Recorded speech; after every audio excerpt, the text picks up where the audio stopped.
What's up, guys? It's Friday. It's Screen Junkies universe. Roth Cornett is still out on assignment, probably assassinating the leader of a small country because she's a spy, and someday someone's going to believe us. Guys, today Luke Skywalker wants Disney to slow its roll a little bit. We tried to top Nostalgia Week after my love of Temple of Doom, and we're taking your fan questions. Dan Murrell's here. Hello. Spencer Gilbert's here. As always. And joining us, Angelique Jackson. Woo! Hello. Producer, Entertainment Tonight. How you doing? I am great. Thank you for letting me join you guys. Thanks for hanging out and talking about Star Wars with us. That sounds fine. Hey, you know what? You roll the dice, you probably talk about Star Wars with us on this show. It's what we do. I like it. It's what we do. If Infinity War's not out, we talk about Star Wars. There's only two movies in the world, Star Wars and the Marvel movie. Yes. Yeah. Unless it's a week before Marvel Oscars. Yeah. In the future, every movie will just be called Bob Iger. Yep. And I will be so excited to see it. The musical, Bob Iger. Ha! Okay, Mark Hamill thinks we're getting too many Star Wars movies. Since Disney's acquisition of Lucasfilm, Star Wars movies have become a bit of an annual tradition.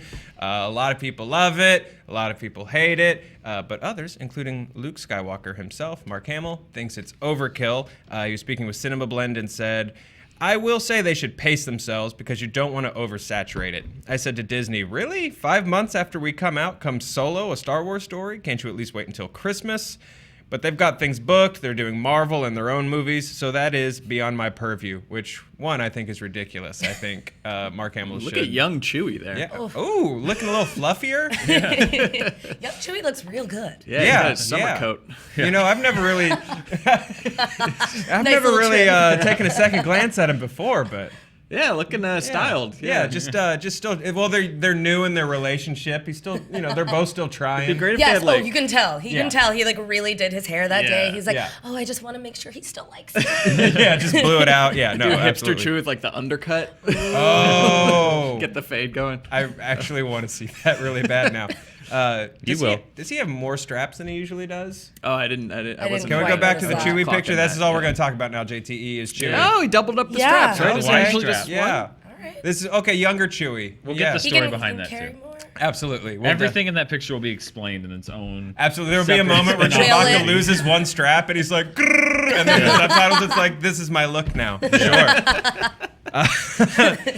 So Mark Hamill's been known to speak his mind pretty freely. He initially seemed to not agree with Luke's journey in Last Jedi, but then eventually came around and said he appreciated Rian Johnson's take on it. So we won't get into that, but we will get into, because we're tired, but we will get into, do you guys agree with him that we're getting too much Wars in the Stars? Yes. Yeah? Okay, good. Moving on. Angelique, go ahead. What's your I will say take? he's not wrong. I don't think that Mark's take is wrong because we haven't seen it yet. We haven't seen what it's like to be overly saturated fully with Star Wars yet. Mm-hmm. We've had we've had 3 movies, so we're not at the point where we've had 7 or 8, and they've all come out within months of each other. So I think that once we see what happens with Solo, we'll really kind of know what is too much. But I mean, really, what is too much Star Wars? I don't think that that's a thing. Well, it's curious because it's the trilogies, I think, are the big, the core Star Wars films. We don't need one of those every year. Yeah. And can these side stories and legends keep our interest going in between trilogies? Because I'm of the belief that every generation should get its Star Wars trilogy. Yeah. There's our awful generation that got the prequels, our lucky parents who got the originals, and then kids these days get the new one, and they should wait 10 years and then do another trilogy, another continuation of the cycle. Like you said, if they're good, okay, yeah, we'll do one every year, the Wookiee. We already pitched a great Wookiee Wookiee movie. Bandolier movie. Yeah, okay, but it's too soon to tell, and I do think, yeah, you're right. Solo will be the bellwether of after Rogue One, which is okay, it's a diversion. It was, now I know how that happened. If we can keep this going forever, like a Fast and the Furious. Do you think you which I miss not happening next month? There should every There should April. be one. I'm ready to live my life a quarter mile at a time, and this year it's what's happening? All We there get a is break. It's great. should these feel like holiday events? These movies. Is it weird that it's just sort of randomly coming out? Well, this is their old stomping grounds. Yeah. It used to be every May. true. Not every May, but it used to. We had 6 Star Wars movies in 28 years. We're now on our 3rd Star Wars movie in the last 18 months. So they've definitely upped their output. Live action, not Clone Wars. That's a whole other thing. Yeah, I don't know. Some people say, well, Marvel does 3 movies a year. Like, yeah, but Marvel, they jump around. Like, they can do different kinds of stuff, and they have like 5 different plot threads all going around. And Star Wars is, at least the way that Disney's doing it so far, is relying on the same hallmarks for each movie: TIE fighters, characters, and lightsaber. It's like that is, I think, what's tiring. It's not that they're jumping around the galaxy and telling stories about all these different sorts of things. It's all space battles. It's all related to the characters that we know. It's all on the same mythology. That for me is what I'm just like, okay, enough. Like I don't want to see this every single year. If they want to, they seem to have plans to diverge and differentiate after they're done. But I'm kind of with Mark Hamill. I would have at least said, let's do Solo in December. Let's give them a year. Yeah. Let them breathe a minute. We're still in the last one. We're deep in it. We're so deep in The Last Jedi still. And here we are, here's Solo, and I think that the internet might explode. Yeah, and Solo had enough reported issues with its production that maybe spending a little extra time wouldn't be the worst It wouldn't thing. have hurt anybody, I feel like. Yeah, at the very least, it distances it a little bit from production issues. If it just kind of goes quiet for a little bit and then suddenly a trailer comes out. Let's go brightest universe. Everybody sees Solo, they love it.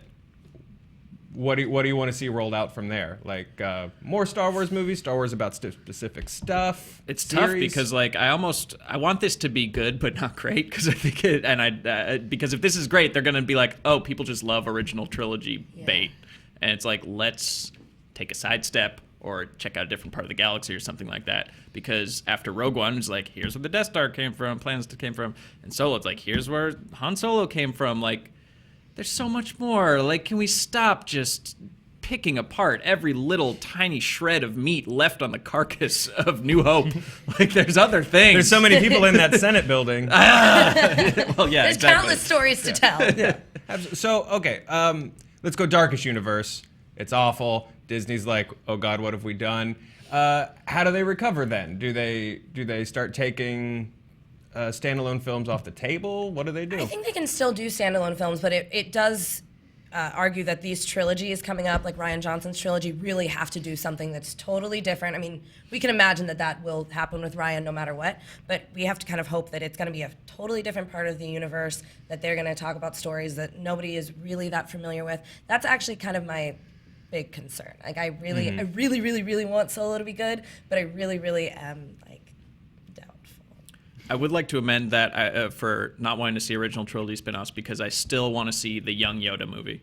Young Yoda? 900 years in the past.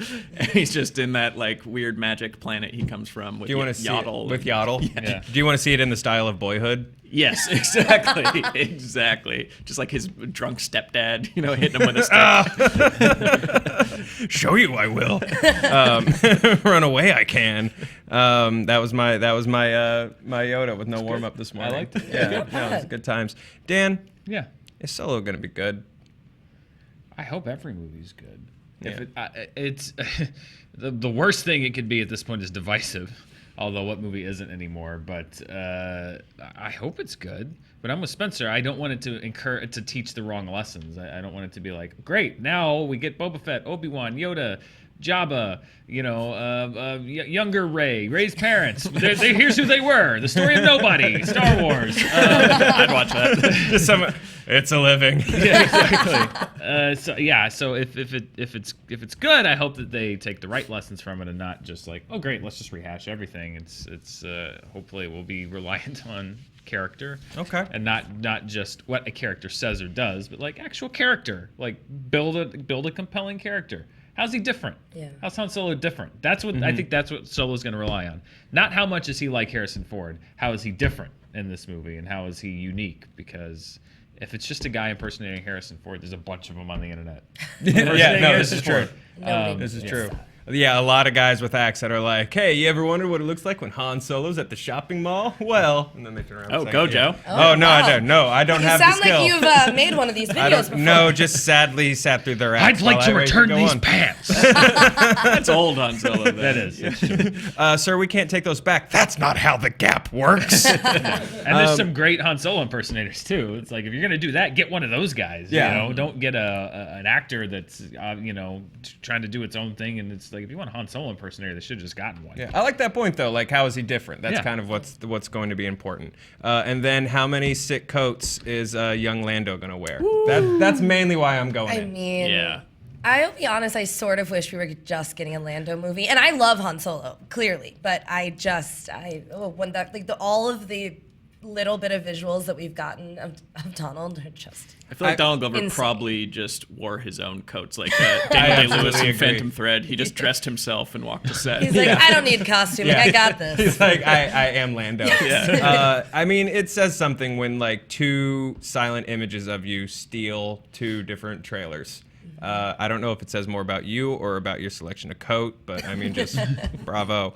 Dan, speaking of some points you just made, learning from the past and good writing and not just rehashing things, we got some Jurassic World 3 news. Yeah, it's hilarious because I didn't know that this news was going to break when I dressed myself this morning. I'm just an adult. I'm just a grown man with dinosaurs On on my his shirt. clothes. You know what? It's fine. I've got yesterday I had little shark socks on, and today I have an old fake athlete on my shirt. So it's fine. It's fine. Ghostbuster socks on. Oh, man. Wow, Dan, this is like... all the IPs, Wow. Dan. Yeah, you can't see them. Oh well. All of the IPs. Ghosts, whatever. Yeah. It's all right. I'm gonna. You're not afraid of 'em. Turn my hamstring in half. Yeah, I was like, be careful up there. No, that was impressive, honestly, guys. Colin Trevorrow returning to direct Jurassic World 3. Limps meekly. He does the Peanuts Charlie Brown walk back to Jurassic World 3. Hi, guys. Here. Hey, how you been? So after sitting out Jurassic World, Fallen Kingdom, Jurassic World with no subtitle, director Colin Trevorrow will return to helm Jurassic World 3, which, I mean, I guess 2 will make a ton of money, so it's fine that they already scheduled 3. He will also pen the script with Pacific Rim Uprising writer Emily Carmichael. He has said in the past, Emily Carmichael is the next great writer-director of the kinds of movies I love, which hopefully isn't like Book of Henry. Oh, boy. Her ability to find warmth and humanity in genre storytelling is a superpower in itself. J.A. Bayona is directing Jurassic World Fallen Kingdom. Trevorrow said on that, "It's important to this franchise that we welcome new creative voices to keep our storytelling fresh and alive. I'm thrilled with the tension and beauty J.A. has brought to Fallen Kingdom, and I know Emily will bring another layer of emotion to the concluding chapter of our trilogy." Concluding. It's a trilogy. That's our big word there. Interesting. Okay. I like that there's an end in sight, though, that they're like, okay, this is going to be it. Yeah. Supposedly. I like a little finality. Yeah. A little escape to the mainland, I guess, in 3. Well, or 2. Who knows? Yeah, we don't. They're know not yet. showing us much of 2 yet, except for Volcano Dinosaur Island. Yes. Chris Pratt running. And just running off the cliff. Yeah. Like, that can't be it. They got to get those dinosaurs Or it's a somewhere short else. movie. Yeah, It's a I was like, short we movie. don't know. It could be it. Oh. Yeah, I don't think of these movies as a trilogy. I thought number 1 was pretty well tied a bow on it. Yep, the park's gone. T-Rex and Blue got to run off into the sunset together, and the end. Yeah. Well, and much that's like the first Jurassic Park. Yeah, movie. that's Yeah. the challenge is Jurassic ended Park. quite wonderfully. Yeah. And then we just had to come back. We have to go back. We had to find out that it was a bird cage. That's why we had to yeah. keep going back to I'm so Jurassic scarred Park. from the birdcage. Agador, Spartacus. Me too, man. Movie F me up. Pitch the cast of the birdcage in the birdcage. Oh, God. That would have been. Whoa. Yeah, I just can't birdcage even. on birdcage. Yeah. That- I'd watch it. I'd watch it. How are we feeling about Colin, you guys? He's free. He's available. Yeah. He's available. Flew too I- close to the sun. A classic Icarus story of, plucked from indie obscurity to biggest movie in the world to, my wings are burning. Book of Henry kicked off a Star Wars movie. So we'll see if he can pick up an updraft with this one. Has he done anything else before this? What? Does he have another movie coming Colin out? Trevorrow? Yeah. No. He had No. one. Yeah, He had right. one, and now he's just hanging out. He was in timeout for a Yeah. minute. And, Yeah. does the addition of Emily Carmichael do anything for you? Well, Feel better. What has she written besides Pup Rising? Well, that's her biggest biggest credit, and I mean I agree 100% with Jay Bayona said about new voices, and I love that someone like Emily Carmichael. I don't think women have a lot of opportunities to write these big movies. At the same time, I hope that her first draft of Pacific Rim Uprising is what had all of the heart and emotion in it. Because the finished product didn't scream heart and emotion. It screamed. China. That's what it's We're China. China gave us a lot of money. Yeah. Thanks, China. And here you go. Guys, where does I mean, it's hard to predict because, again, we know the first 30 minutes of Jurassic World. Where's Jurassic World 3 go? If it's not based on those rejected concept art images of the human dinosaurs, then I'm upset. Have you seen those? Oh, They're yes. terrifying. No. It's like a man's upper body, but like kind of bird-like, and then he's got like T-Rex legs. He's like, kill me! And like this was the original Jurassic World concept, was human dinosaur hybrids. Yeah, that sounds awesome. Yeah, let's do that. Yeah, let's do that. Or there was always the thread that I thought was the most ridiculous and interesting from Jurassic World that didn't get picked up. Was that guy's throwaway line of like, if we take a raptor and like put a GoPro on its head and send it into caves of Afghanistan, where it's like, let's drop raptor special forces teams all across, like Team America, but dinosaurs. That would actually be super interesting. Why not? If we're going to make dumb dinosaur movies, like make dumb high budget dinosaur movies. We've seen Parks. Yeah, I'm over parks. Yeah, I don't we're need done. another park. Yeah. We've got plenty of parks. Jurassic World War. Let's do it. Ooh. I didn't make that up. Oh. We were like really gonna pat you on the back now. Yeah, it was gonna be solid. Spielberg confirmed I can never even say it. Trevorrow is the director to EW, saying Colin Trevorrow is going to write and direct the third Jurassic World story. Spielberg will once again be returning as executive producer. We're going to be talking about Spielberg a whole lot more in a minute. Do you guys think he cares about these? Is he kind of an executive producer in name only? I can't imagine he's ever just in name only. I feel like he has to like have some oversight and be like, guys, this seems terrible. Can we not? Like, my name is on this. I feel like he cares enough about his name. If he's gonna call out Carl's Jr. on Twitter, then I feel like he's probably like keeping an eye on the Jurassic World script. Okay, fair. And of course, Trevorrow never really left the franchise. Fallen Kingdom uses a script he wrote with frequent collaborator Derek Connolly. So, I mean, his footprints are just all over this thing, you guys. This is the Book of Colin. The Book of Colin. Oh. See what happens. See what happens with the second movie. Just every time I hear about the Book of Henry, because it's like his a little passion sad. project, and like he was Yeah. so Yeah. excited for it, and it was should- so strange. I and- should leave it alone. Yeah. Yeah, really let's not kick him when he's down. Yeah. No, you know what, man? I'm glad you're working. Glad you're back on the dinosaur stuff. Let's move on to the conclusion of Nostalgia Week. Roth is going to be talking about Raiders of the Lost Ark today and her love for it, but Roth is on assignment, again, murdering. So we're going to do just sort of some quick, we're going to catch the rest of Spielberg's hits that we haven't really gotten to touch on. So let's talk Raiders of the Lost Ark here a little bit. Slightly better than Temple of Doom, my pick from yesterday. Slightly. Just a little bit. Yeah, just a bit. What is it about Raiders of the Lost Ark that kind of just keeps people coming back to it, and what makes it timeless? I mean, this is just like you have the most talented people making a piece of fluff or camp, and it turns great because you've got Spielberg, Lawrence Kasdan, and George Lucas all putting their heads together to like do an homage to everything they loved as kids. It's just like you get three of the best like story people in film history to work on one thing together, and it's like lightning in a bottle, man. So good.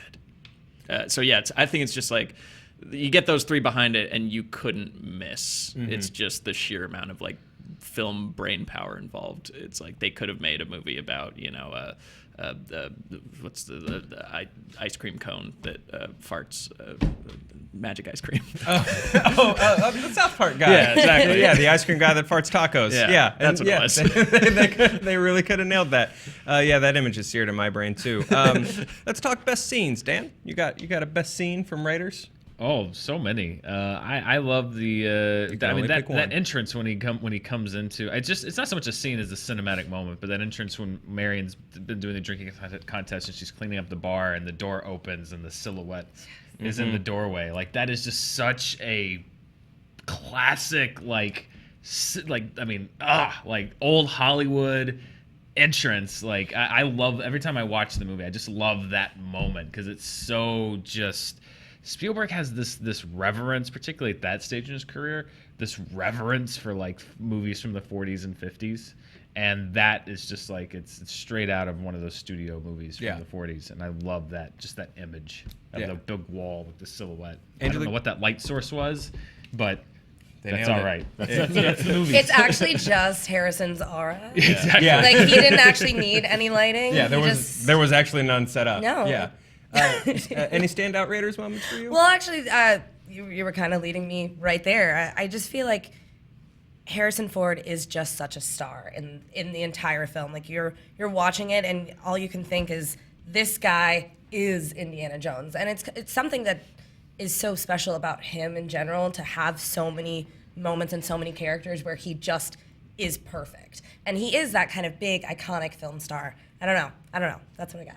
I would agree with that. I think there's a lot of folks who, big movie stars, charismatic, good actors, but still feel like they're doing their thing over the course of characters. Like Tom Cruise, incredibly entertaining, but I do always feel Tom Cruise does Tom Cruise. Whereas I feel like I could watch Empire and I could watch Raiders of the Lost Ark and not just go, oh, Harrison Ford necessarily just doing his characters are varying shades of gruff. I mean, sure, and they finger point, but 50 Shades of Gruff. Yeah, he's got 50 Shades of Gruff. 50 Fords. Blade Runner's the most gruff, and Han. No, I wonder what his least gruff character is. Regarding Henry. Regarding Henry, yeah. And the last 3/4, very gruff at the beginning, and then not at all gruff. And then oh so sweet. Very sweet. Really loosens up. So let's do a just really. You don't sound like it. Let's do a little catch-all on Spielberg here. Let's because he's got a lot of movies that we just didn't get a chance to talk about. Let's start with our producer Billy's favorite film, E.T. He hates it. He absolutely hates E.T. because he doesn't have a soul, and he's also not here today to defend himself. So I'm going to take full advantage of it. What is it about E.T., you guys? I mean, it's a pretty near perfect film. For my money, it's the best score ever written for a movie. John Williams has written a lot of scores, but as far as marrying that to the picture and everything, like when they take off. When the police are trying to stop him, they go across the sun. Every time, I've seen that movie 50 times. Every time the hair on my arms and my neck just stands up. Like that might be my favorite movie moment ever. And a lot of that is John Williams. So I think of all the scores that John Williams has done, and he's done a lot, the score for E.T. might be his best. Yeah. No. And it feels different. From a lot of Williams didn't do that, did he? Did he do E.T.? Yeah. Oh, John wow. Williams? Hell yeah, he did. Because it stands apart from I think a lot of his stuff. Because I think Williams has a toolkit that he uses very well, but a lot of big trumpets, flashy brass sections, and E.T. kind of like stands on its own a little more than a lot of his scores, which is why I had to double take and make sure I wasn't saying something dumb real quick. Spencer, outside of you talked Jurassic Park earlier in the week, right? If you had to have a second selection, what Spielberg movie it'd would be you want Jaws, to which Stan took, and then it'd be Raiders, which Ruff took. Not Temple, though. Not Temple. I'll go a more modern one, Minority Report.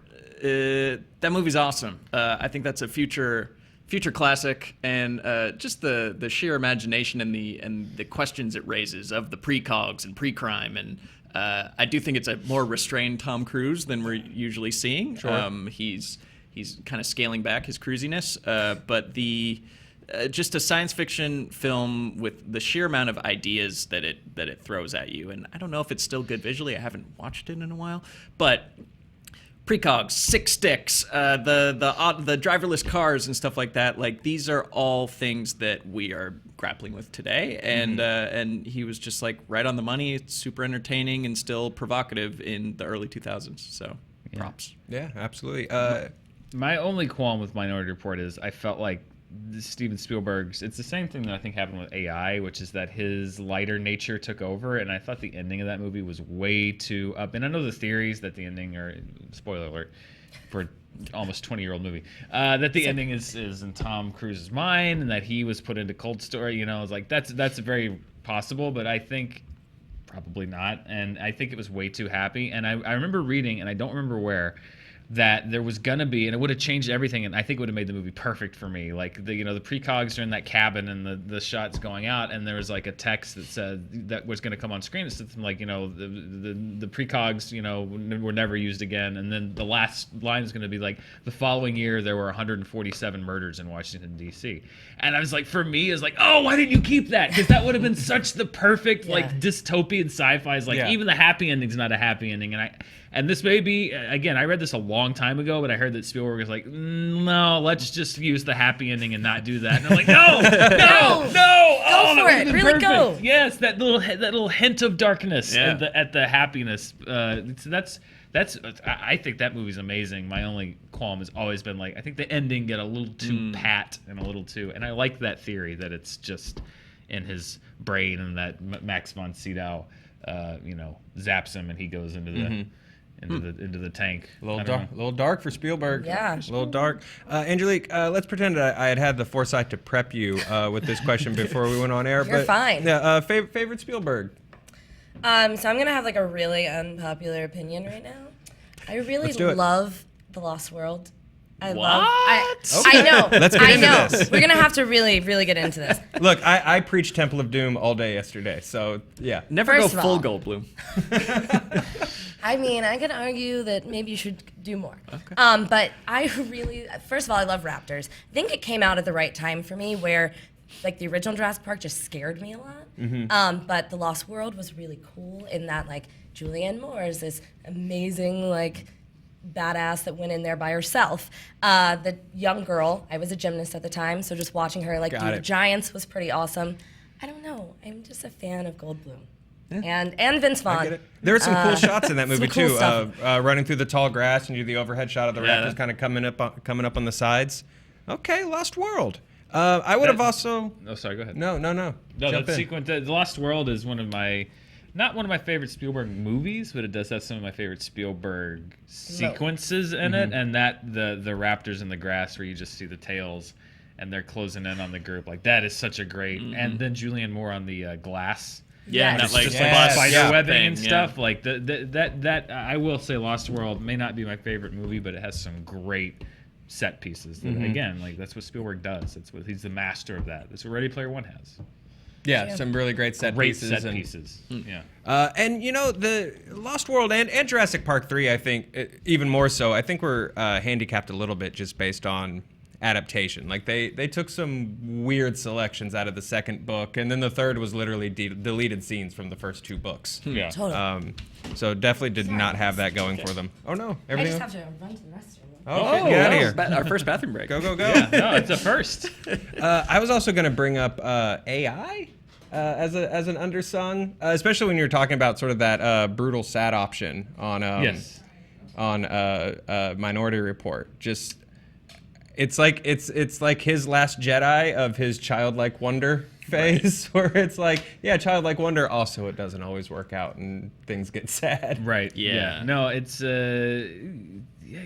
the AI again is like, I struggle with that one because it's like if he just left him at the bottom of the ocean, that would have been such a dark thing to do. Right but up at until the same the end. Time, maybe the right thing to do. It absolutely would have been, because then you're processing that, and then a moment later the voice just goes like, 1 billion years later. And then you're like, what? 1 billion years later. Yeah, and it just bizarre. kills it. Let's get into some fan questions, you guys. Let's do it. It is Friday. We've got time to rock through just a couple of these. Let's see here. Tan the Man asks, if you had to torture someone by making them watch a movie or franchise on a loop, what would it be? Spencer? Torture him good. Ooh, I haven't seen the third one, so I'll just say 50 Shades Darker, which is one of the more plot-heavy of the 50 Shades movies. And it's the middle one, so there's no setup and there's no resolution, quote-unquote. The sex is very unerotic, the dialogue is very belabored, and the acting is very wooden, and it's very long, and I think that I'd lose my mind 1.5 turns into it, so... Quick and efficient. Yeah, exactly. I like that. Dan, what's your torture of choice? Anything with minions in it. I can't stand it. I can't do it. But there's a difference between, Despicable Me 1. It's pretty Minion light. But Minions and Despicable Me 3 are, Sure. for me, unwatchable. I can't do it. That's when they're in prison, right? The 3 is, yeah. Okay. And then, I will specify Minions and Despicable Me 3 in alternation would be, I know that would certainly be torturous for me. I get that kids like it. It's got stuff for kids. For me, I can't do it. Can't do it, Sally. I'm gonna go Tiptoes. I don't think either of you gentlemen have seen that yet. I've seen the trailer. Yes. Okay, this is Matthew McConaughey and his twin brother Gary Oldman, who is playing Oscar dwarf. snubbed the year it came Tiptoes. out. He played that whole role on his knees. His knees. Yeah. He put shoes on his knees. You know what's insulting is that Peter Dinklage has a supporting role Yes. in that. Yeah, he's in this movie, and he's got to work with Gary Oldman wearing shoes on his knees. Set with Yeah. Gary Oldman with shoes on his knees, going like, "Really? Supporting? Yeah, I'm the supporting role." He's playing like a weird Frenchman. Yeah, no, it's absolutely bizarre. It's interesting to get through once, but I can imagine my brain breaking like as soon as you get through that second time. Just snapping. So yeah, I gotta go. If I'm gonna torture someone by making watch a movie, I gotta go Tiptoes. Come on back in. Oh, hello. You can tell us what you torture people with. Yeah, what movie or franchise would you torture someone with on a loop? Oh gosh. I have to go with the Fast and Furious franchise because I love it, but everybody. No, I love it. Yeah. I love it, but I know a lot of people are not as big of fans as me. I mean, come on. That's like, there's variety, there's action, there's breaking family. I mean, so much family in Corona. yeah. I mean, it's a full blown Corona commercial. Yeah. I have tried to binge all of them together once, and How long did that take? Just start at 5. yeah, you really should. I was visibly angry. I think Yeah. by about 4 or 5. 1, in that. 5, and the rest. Yeah. Yeah, just skip 2 altogether. Just be nice to Paul Walker. okay. And just don't do it. Two's right. I don't know. Two to me is a really beautiful love story with about 2 men that love racing jet skis. Yeah, okay. But it's Brokeback Mountain go. with jet skis to me. But cool. Just it's romance. But okay, guys. Dante asks, who's a comedic actor you'd like to see do drama, or a serious actor do comedy? Solid question.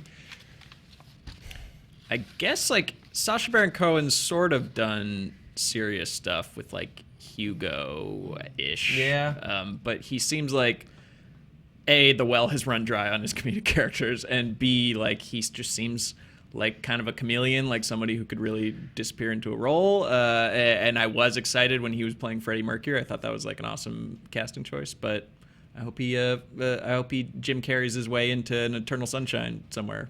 Yeah, I think Kristen Wiig has made the leap really well, and I'm curious to see now her sort of. She's done so many like really cool indie dramas. Now I'm curious to see how she steps into a popcorn blockbuster with Wonder Woman. Will be an interesting move to sort of go from. For her, I'm still like with like The Martian and Mother. I was like, was she gonna do something funny? Like I'm still expecting. You're always Yeah. waiting for the joke to come. Well, Yeah. we'll see.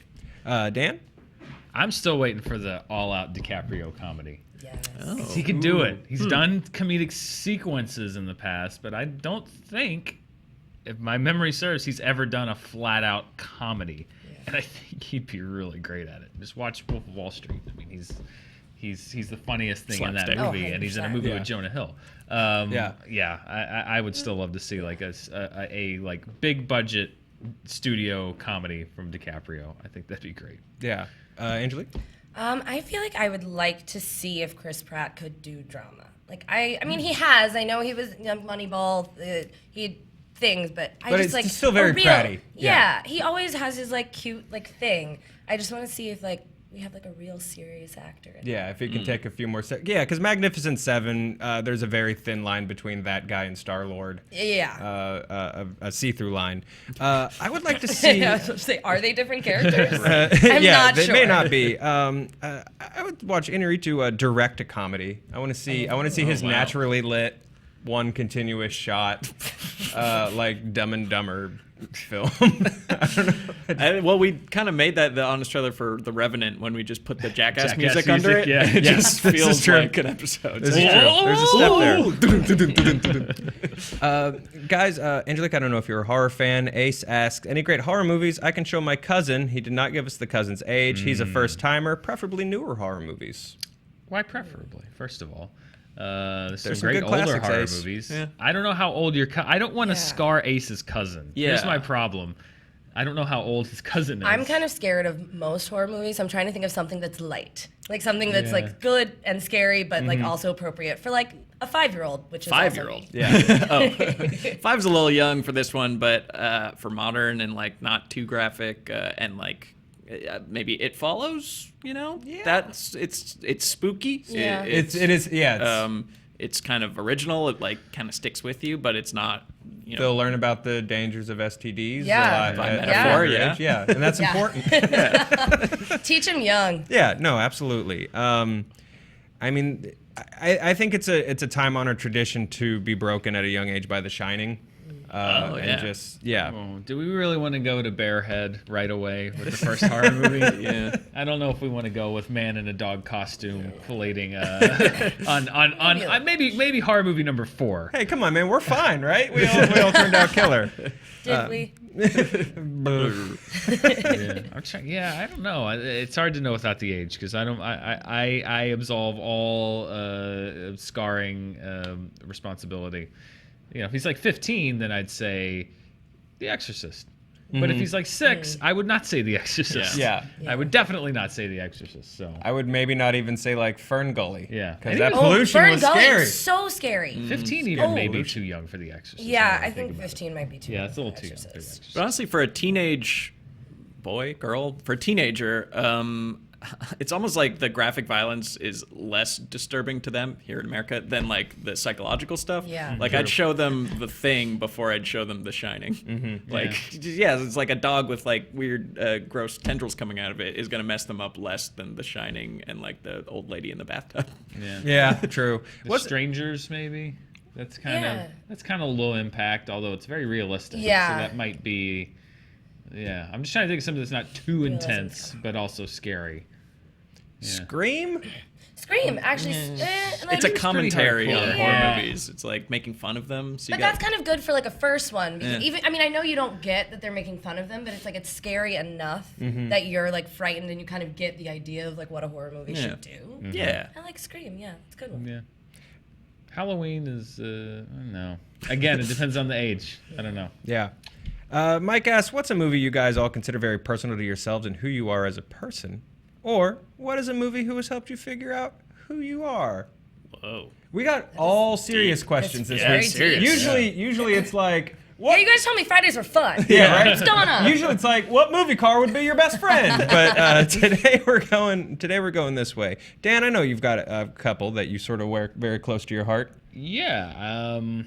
Help me figure out who I am. I mean, we talked about E.T. That was the movie that kind of sparked the fire of my love and passion for movies.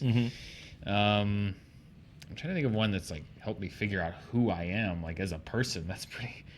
I need to go like sit in a dark room for That's 20 a dense minutes one, right? and think Yeah. about that. That's a dense question. First thing that came into my mind for myself would be Monty Python and the Holy Grail. I remember my dad showing me that pretty much every day, and then I think I can still probably quote the whole thing, like if I tried. So yeah, probably that. That was one of the first movies where I understood that movies could be weird. Because I know even younger, I saw Airplane and didn't understand that it was a comedy. I was just very concerned that the lady kept like choking up eggs, and that really bothered me. And then Monty Python was the first time I was like, oh, they don't have horses. I get it. Angelique, what made you Angelique? What made me Angelique? Oh goodness. Well, I will say, if we're gonna go to like probably the closest one to my heart would be Beauty and the Beast. That was, I think, the first movie I ever saw in a theater, and it was just this experience of. It was animated, so it was definitely a little different. It was harder to identify with the characters. But her love of books and her love of reading and her Belle's just general like good-hearted nature was really sentimental. Yeah. That's a good first movie at the theater too. Yeah. That's a good solid outing.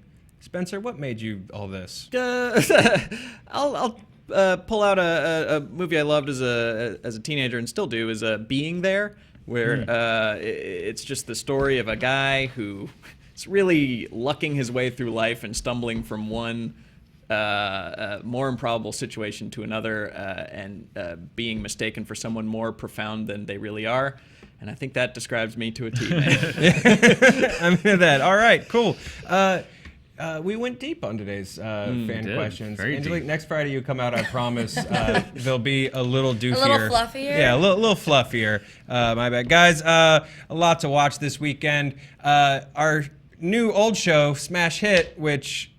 what did we used to call it? Make it or break it. Make it or break it. Used to be called Make It or Break It. Legally denied. Our legal team said, hey, Don't. you can't call it that anymore. So now it's called Smash It.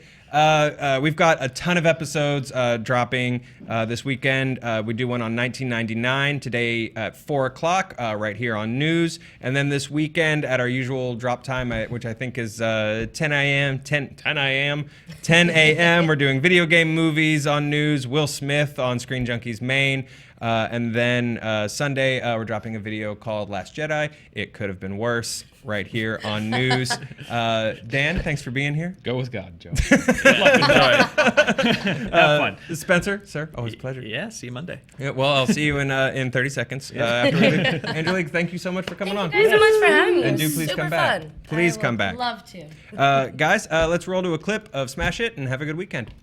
Bye. Yeah, I was an idiot when Blair Witch Project came out, and I totally thought it was 100% real. I thought this was actual found footage, and I thought that this was like gonna happen to me. I never thought the Blair Witch was real, nor was I freaked out by arts and crafts left willy-nilly in the woods. I thought it was like a Dateline type thing. I bought it hook, line, and sinker.